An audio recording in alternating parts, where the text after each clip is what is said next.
Hello, hello. We have a new chapter now of Attack on Titan. As we approach the end game, we're having more and more beloved characters kind of slip away from us. In the last chapter, Hogne heroically sacrificed themselves to ensure the flying boat would make it into the air. And for that, they were rewarded with one of the few totally sincerely sentimental scenes in all of Attack on Titan, where they were reunited with all of their dead comrades and praised and assured that their sacrifice had not been in vain. A surprisingly touching moment in a series that normally doesn't give those away so easily. But one I think that is quite earned. Hagne was always a very likable character, I think, even in situations where everyone was quite morally compromised and kind of doing whatever they could to survive, to advance their goals. We never got the sense that we were supposed to resent Hagne, that we were supposed to find them repulsive, that they always had principles that we could kind of admire. So, the boat is in the sky. They're closing in on Eren. I almost read the speed translation, but no, I waited days for a good translation to come out. One that isn't in Korean first. Everyone on the flying boat looks depressed as hell because their beloved commander has died. I appreciate that even in the super endgame scenario, we take some time to just reflect on how the characters are feeling. Of course, the art of the series always conveying sorrow so deeply, so potently and meaningfully. Only fill half the tank. It'll last us until we get to Fort Salto. We have to make it. This flying boat commander Hangne put together for us. It's our last hope. We're gonna make it to that base. Okay. Everyone's just kind of doing their part. Relying on each other, saying, this is all I can do. I'm going to do my best at what has been left to me. So you have to take it from there. It has been the story of this entire arc. Everyone just chipping in a little bit. Everybody being able to make that one sacrifice, that one final push to get the plan one step forward. Let's come up with a plan. Armin, are you telling me that this is when you're coming up with a plan? Not, at many points before this. I guess up until this point, it's been pretty much nonstop panic. Ever since they all got on the same page about going to talk to Eren and hijacking the flying boat and stuff, I guess there hasn't been a chance for them to just sit down and be like, okay, this is definitely happening. What are we actually going to say to this guy? Captain Levy Piek, the founding Titan you saw looks something like this. Good diagram. It is quite freaky looking. Insanely huge clump of bones moving around like some sort of insect. Ooh. I still can't get over just something about when we finally got the Ymir flashback, the origin of Titans. And it wasn't something mystical, it wasn't some godlike power being bestowed down upon from the heavens by someone with intelligence and agency and a human face. But instead it was just this bizarre insect, this parasite. This is just how it is. This is just the properties it has. This is the creature that it has become and how it interacts with humans. Something about that naturalness underneath everything, that in the end it was something so kind of strange and simple and grotesque. It really hit me. I don't know. For some reason I really appreciated that. And I think this focus on just the absurdity and weirdness of the founding Titan. It's this clump of bones moving around like an insect. It really captures that again. I don't know. Nobody would be hidden in the nape. But they have the ability of the Warhammer Titan, right? The Warhammer Titan, the real body was in a crystal over here. It was just chilling. So they have no idea where Eren actually is. Still blown away entirely. Oh my god, Piek. Sasuga Piek. Oh my gosh. She just has no chill, as the kids would say. Damn. You had destroyed the Libero army at port without leaving a trace. So I think among this group there still is quite a lot of deep dispute about how they should handle this. Are we going to talk to Eren? Are we just going to nuke Eren to smithereens? What could we possibly say to him? That would be the more effective way. We'll only do that after we've tried talking to him, and we find no other way to stop him. Okay, so Armin going for kind of a compromise here. We can still... we can always bomb. Control the Founding Titan, Eren has to use Zeke, right? If we kill Zeke first, the rumbling would stop, wouldn't it? Ah. Okay. So where is Zeke? where is Zeke's still living physical body located? Is it within the Founding Titan as well? Because then they might have end up in the same situation of like, well, we just have to nuke the whole thing with whatever we've got. I say nuke, but I mean, whatever explosives they can come up with in the Attack on Titan world. Yeah, we don't know where Zeke is either. Have to look for that beast fucker in those bones, and I will put an end to Zeke. I like that at this point, Levi is just like so pissed off at him.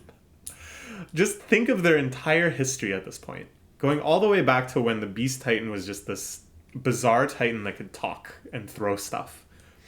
All of these revelations, all of these plot developments, all of these ambiguous alliances and betrayals and schemes and counter schemes. In the end, Levi is still just extremely pissed off at Zeke. He has just been wanting to kill the Beast Titan from like chapter 20 or whatever. It's kind of satisfying in the end. There are still among us people who just really, really want to kill a Titan. Killed so many of our comrades just to get this flying boat in the air. I have no intention of making that slaughter be for nothing. If it's to stop the rumbling, I will do absolutely anything. I think that's the attitude of everyone. Even like Mikasa and Armin, who are probably the most sympathetic or at least open-minded about negotiations with Eren. In the end, I really do think they're fully prepared. Like, okay, but if he doesn't listen to us, we're going with plan B for bomb. I shot and killed Samuel and Daz and sliced up many familiar faces while being called a traitor, being told it's all for the sake of solving the world. Reiner, you, Berthold, Annie, it must have been so hard. Wow. Oh, I really like that. That they make this huge connection from such disparate parts of the series. Like that finally, after all these volumes, this betrayal of Berthold and Reiner and Annie when they found out those were just deep undercover Titans, the hurt that went through the rest of the Scouting Legion at that time, especially people like Connie, who didn't really have all of these other kind of redemptive arcs and interactions with them, for them to realize, like, this must be how it felt for you. Because I knew we were comrades, and yet you were still forced to do that. You still felt like you had to attack us like that. This moment of empathy here, I think, is really touching. Just these deep threads within the plot being woven together. It's a sin that I can never atone for. Even if I help save what's left of humanity, I will never be able to forgive myself. That's why let's at least save what's left of humanity. Like, that's kind of a brutal thing to say, right? Because he's kind of saying to Connie too, you're probably never ever going to get over this. Like, even if you live a long and happy life, and the world is saved, you're still going to remember the faces of your comrades that you sliced up. Speaking from experience. But then in the end, what does that mean? Does that mean we stop? No. That means we have to keep going anyways. Even if we can't atone, let's just try to do what we can. It's an interesting message. It seems to be kind of something that could be a final resting point to all of the moral conflicts of the series, to these cycles of violence, to the burning desire for vengeance and redemption of your dead comrades and stuff. That maybe atonement isn't what you're aiming for. Maybe there is no peace to be found by doing that. But you still have to do it. Even if that's futile, you still have to do it. We are the same, Reiner. I had no right to judge you. I became a murderer to save people too. The evening Liberio was attacked, Eren said the same thing. I feel like I understand what Eren was thinking, even if just a little. Don't you think Eren wants us to stop him? Now that's a very interesting idea. I don't know. I don't know if I buy it. Because the last we've heard from Eren was him standing on top of the Founder's Titan, looking out at the grand horizon of the world, at the seat that he had built for himself, and saying like, damn, this is fantastic. I'm so free up here. What do you mean? Something that crossed my mind. I always thought it was strange. Eren could influence and change every Titan and every Eldian. You know, we can still use our Titan powers just like before. Well, that is true. Yeah, I didn't think about that. Eren is intentionally leaving us be. He's letting us do what as we please, like he's testing us to see what we'll do. Now we might stop the rumbling. Eren we're talking about. It must be hard for him. Master Genocide must be something that's very difficult for him to bear. Yeah? I would think for most people that would weigh pretty heavily. This is an interesting idea, though. I was thinking about this sort of thing when I was watching the Made in Abyss movie. I'm not gonna like spoil it for anybody. If you like Attack on Titan, though, you'd probably like Made in Abyss. I don't know. There's some stuff that overlaps. Anyways, there is like a mentality of one of the characters, where hopefully this isn't spoilers, but he's like defeated and he's like happy. He's happy because he goes, oh, this just proves that your efforts are stronger than mine. This just proves that your resolve to go ahead is greater than mine is. So why would I be upset that what I was doing failed? Because what you're doing obviously is what deserves to happen. So I wonder if it's a sort of similar mentality of Eren, where it's like, okay, well, I'm not going to stop, but if you can stop me, then all the power to you. Like, if you truly are more committed to stopping me than I am into continuing, if you can manage to do that, then that's proof enough right there that you are right and I am wrong. And then therefore, why would I be upset because I was doing the wrong thing anyways? You know, just that very like open-minded, setting aside your ego, setting aside your investment in these sorts of projects, and instead just being like, well, I just want the right thing to succeed. I don't know. It's very interesting. It's but again, is this really what Eren's thinking, or is he just like, yeah, stomp him? I probably want to give the power of the Founding Titan to someone else. That's not a problem. I'd want someone to put an end to it. Someone. And this grave, silent shot of their little motley crew. Casa says what? Oh! And now they're here in the Eldian Mystery Zone. And what's his face flying the plane is like, where is everybody? Because they actually like physically go somewhere? I don't remember now. Or does it look like they're just kind of hallucinating and they're still sitting exactly where they were on the plane? Anyways, they're here now in the zone where they could communicate with Eren, they could communicate with Zeke.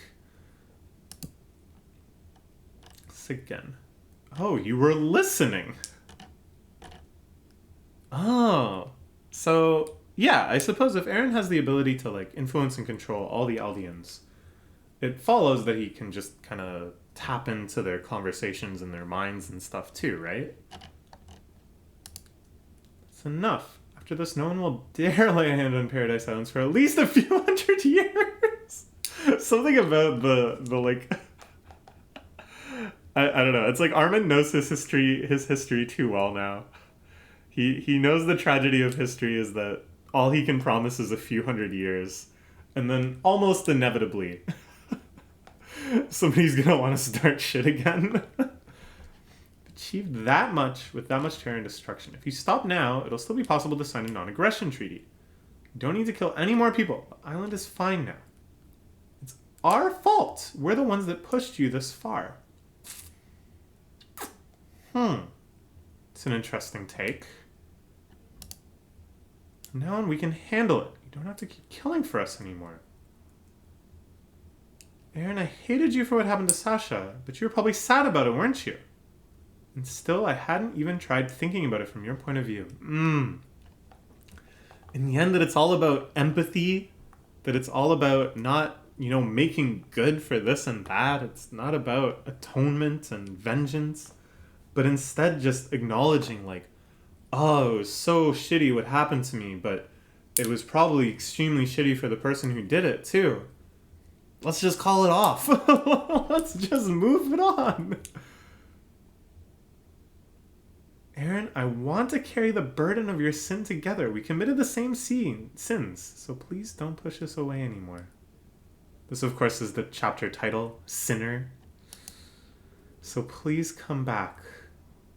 So it is, Eren. If you stop now, I'll let you go just to kick to the ass. Cute.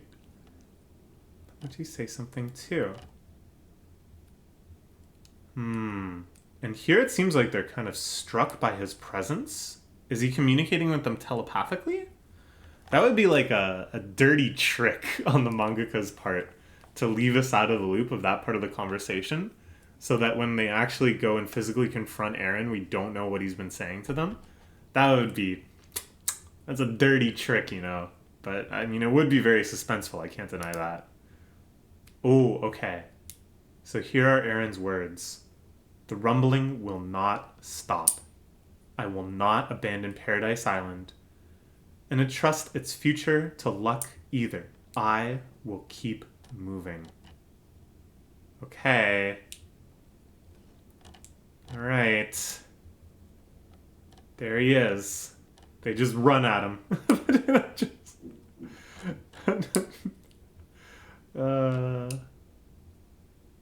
Pieck just takes out a gun and tries shooting at him or something.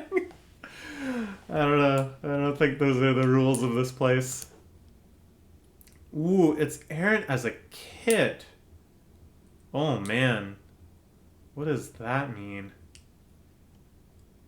Why don't you stop, Eren? You're saying that you don't trust us. Why don't you let us keep our Titan powers? Talk about it all we want while we're here. Can't we talk to us? We were always together. Please don't leave us and walk away any further. Eren. Why is he a kid? Does this represent kind of like his childhood unilateral statement? I am going to destroy all the Titans. That for him to say, I am going to destroy all the non-Eldians is with the same level of absoluteness that his moral conviction is that of a child, in that it's totally unwavering, totally unsophisticated. I'm just going to do this. Is that what it's kind of saying? To achieve freedom, I will steal it away from the world. But I will not steal anything from you. You are free. Okay, so this offers a good alternate explanation for why they didn't lose control of their Titan powers. Is that is just so antithetical. Did I pronounce that word properly? It's just so against Eren's philosophy. It's so unimaginable for him to take away someone's abilities, to remove some freedoms from them, that even though it introduces this risk to his own plans, he's like, no. People have to have freedom. Or you Eldians have to have freedom, at least. You're also free to try to protect the world's freedom, and I am free to keep moving. Okay, yeah, I think it's this sort of philosophy where it's like, as long as we both keep our convictions and don't turn away, we will inevitably collide. And here he's standing with someone. Is that Ymir? Yeah. We only have one purpose and one purpose only. Yeah. Ymir as she was as a child when she first encountered this Titan parasite. And Eren as he was as a child when he first encountered Titans. To fight. Yes, it's like they've been reduced to these hyper-simplified, unilateral moral shells. So why did you summon us here? To talk to you about how there is no point in talking. Alright. Fair. So I guess he heard their conversation of, oh, we'll try to talk to him, then we'll try to stop him by force. And he was like, no. All that talking stuff is boring. It's not good chapters. People want to see big bombs, big titans, big fights. So just get it over with. Just fight me. Come on. Something like that. If you want to put the stop to me, you'll have to kill me. Okay. You are free. And probably now they're going to go whoop right back in the ship. And the pilot man is going to be like, I thought maybe you jumped out. Like, I don't know what's going on. Oh, okay. So I guess, I don't know. Did they, it looks like they physically left maybe. I don't know. It doesn't matter. This is a good shot. Everybody just kind of in disarray. Everyone's reactions like subtly different, but all kind of struck by the same horrific statements they just heard. Seems like my prediction was correct. No matter what we said, there's no use. Our hopes of the negotiation were crushed. What now, Commander? What will Armin do? Yeah, I don't know. Eren made it pretty friggin' clear. There's literally nothing you can say to me. I am going to continue the rumbling. You straight up have to kill me. Where do we go now? I think it's a few days. So this is the ship heading back to their country. Nothing to eat but fish for a while. Fish is delicious. Yeah. Could eat birds as well. I don't know that brought Zeke and Eren together. More likely, there is no means for me to atone for the sin of bringing this mass genocide upon us.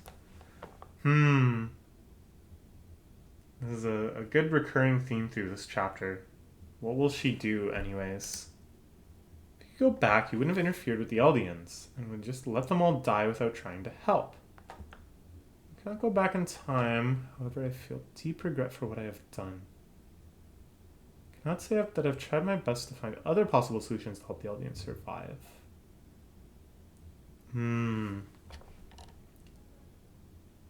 Why do we never truly notice it until it's gone? To simply care for other people without minding what we lose or gain from it.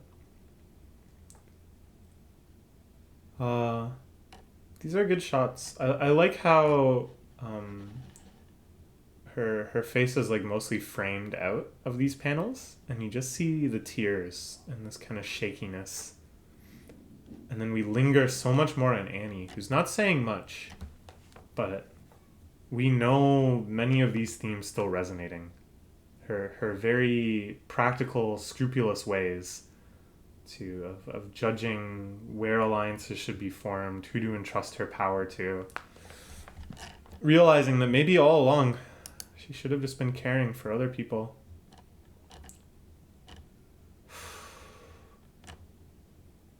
A barrage of memories. Eldia on Paradise Island. Or not in Eldia, in Marley. Thinking of Armin. But it's too late now. Here are the kids! Don't you love being 12 and seeing an older woman? I don't know how old they are. Maybe they're like 14. Seeing an older woman cry and say it's too late now. Annie, I saw a dream. It's about Mr. Zeke, a memory. If I remember correctly, the female Titan eats a part of another Titan. She can manifest that Titan's powers. Okay. The kids have some sort of scheme. But what could they possibly do at this point, right? Like, they have access to the Jaw Titan and the female Titan. So they can give the female Titan the Jaw Titan powers. That would look really crazy. Is that all they want to see? It's like, oh, Annie, it looks so crazy. Saw something from Zeke's memory. Became a Titan because of Zeke's spinal fluid. It's inherited some of the Beast Titan's traits. The way I see most often is one where I fly above the clouds. And I get this feeling that's something I can do. There's a Titan that can fly? The Jaw Titan can fly? The Beast Titan can fly? Okay, interesting. So this is where it becomes relevant again.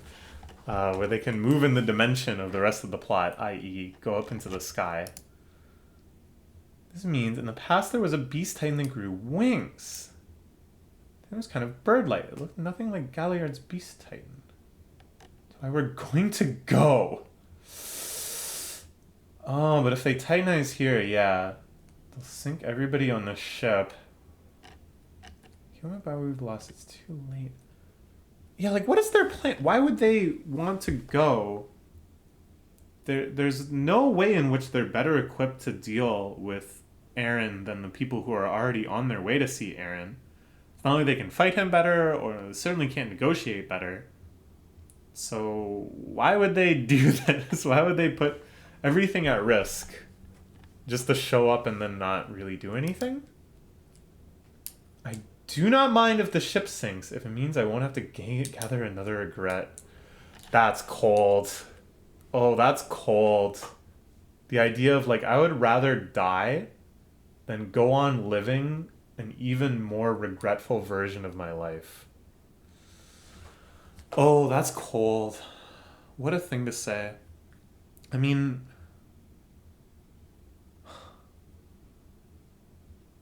okay, but like, why? Why? What are the kids gonna do if they go out there? Okay. All right. They've arrived at Fort Salta. This is where the other flying boats are being developed, and thus they think a prime target for Eren to go and rumble before any other flying boats can get off the ground. Climb the mountain to find out. I think you'd steal the Zeppelins and get away. Oh. So this is the train coming in. Okay, I see. I thought this at first was the conversation on the flying boat. But no, they're still a ways away, I guess. These are the Eldians, the Eren faction. Oh, excuse me. The Eren faction, I suppose, coming to destroy the other flying boats in the same way that they were trying to destroy the one that they managed to get away with before. Flying boats don't work, your family dies too. Tracy gets shot. I'm waiting for you and your family to survive. Okay. Wait, so they want them to work. And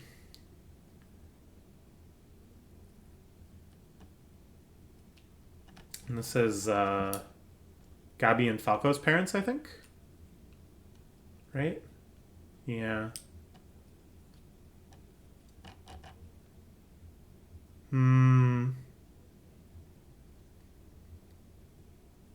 Says the armband that allows you some freedom outside of the ghetto. You know, bringing them in on a train, they're really pouring the analogy on quite thick here, but I don't really want to get into all of that, to be honest. Okay, the Zeppelins are flying off. I suppose to intercept the Founding Titan? Is that the plan? Even if just one is left, it's enough. Okay, they all flee, and now the rumbling has arrived. Oh man, just look at this shot of the Founding Titan. It's just fantastic. The way it's strung up like a puppet. It has this like mechanical, artificial sense to it. And yet it's like so strange and haphazard that it feels like only nature could have made something this abominable, this idiosyncratic. It's good. It's haunting. Within a still image, it conveys this eeriness of motion. Very, very unsettling. So here, can't you go any faster? The Zeppelins are heading back towards the Titan. Okay. This is the first, like, actual launch of a defense against the rumbling we've seen so far. Until now, it's just been people running away. Because what the heck else could you possibly do? This is the first time we've seen military technology attempt to impede the rumbling in any way, shape, or form. Excuse me. So let's see how it does. I'm predicting poorly. Excuse me. I'm just a little gassy. I'm predicting extremely poorly. They're dropping bombs, tagging from the sky where the Titans can't reach. Okay. We'll see how effective it is. I don't know, because, I mean, our Eldian crew, our ragtag bunch, their plan is to bomb the crap out of Eren if everything else fails. So I suppose there is some reason to think that this could actually be effective. In the end of the day, they are just titans. They are just flesh and blood titans. Explosive attacks and fire attacks, and it has shown some effectiveness before. I don't know. I guess we'll see. I guess we'll see. All right. Let's look forward to the next chapter. This is a good one. Very thematically heavy. You would expect nothing less. Yeah. Aaron says no. I'm going to keep rumbling. All right. See you next month, I guess.